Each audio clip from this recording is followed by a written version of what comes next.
தீவிரவாதிகளை அழிக்கும் நடவடிக்கைக்கு ஆபரேஷன் சிந்தூர் என பெயர் வைத்திருக்கிறது இந்திய ராணுவம். இதன் பெயர் காரணம் என்ன என்பது பற்றிய விவரங்களை மூத்த செய்தி ஆசிரியர் திரு ரஹ்மான் அவர்கள் இணைகிறார். அவரிடம் கேட்டு பெறலாம். சார் வணக்கம். சிந்தூர் அப்படிங்கிறது நெற்றியில் திலகமிடுவதற்கு குறிக்கக்கூடிய ஒரு சொல்.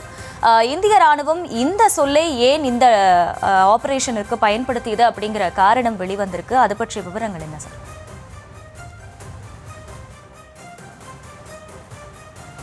பகல்காம் தாக்குதலுக்கு பதிலடியாக ஆபரேஷன் சிந்தூர் என்ற பெயரில் இந்தியாவினுடைய முப்படைகளும் சேர்ந்து தாக்குதலை நிகழ்த்தி இருக்கிறார்கள். பாகிஸ்தான் மற்றும் பாகிஸ்தான் ஆக்கிரமிப்பு காஷ்மீர் பகுதியில் உள்ள 9 நிலைகளை குறிவைத்து இந்த தாக்குதல் நடத்தப்பட்டிருக்கிறது.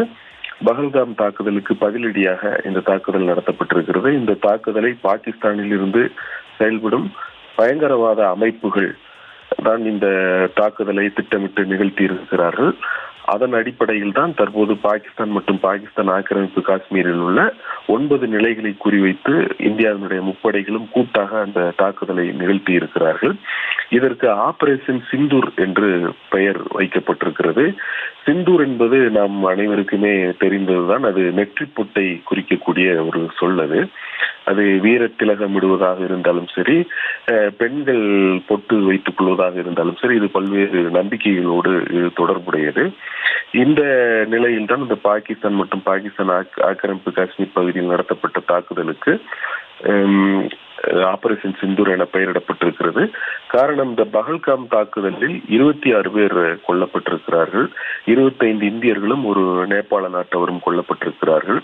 இந்த தாக்குதலில் பெண்கள், இந்த தங்களது நெற்றி பொட்டை இழந்த பெண்கள், சுற்றுலா பயணிகள் 25 பேர் கொல்லப்பட்டிருக்கிறார்கள்.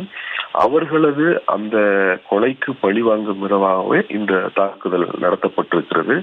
அந்த நெற்றி பொட்டை இழந்த அந்த பெண்களுக்கு நீதி கிடைக்க வேண்டும் என்கிற அடிப்படையில் தான் ராணுவம் இந்த ஆபரேஷன் சிந்தூர் தாக்குதலை நடத்தி இருக்கிறது.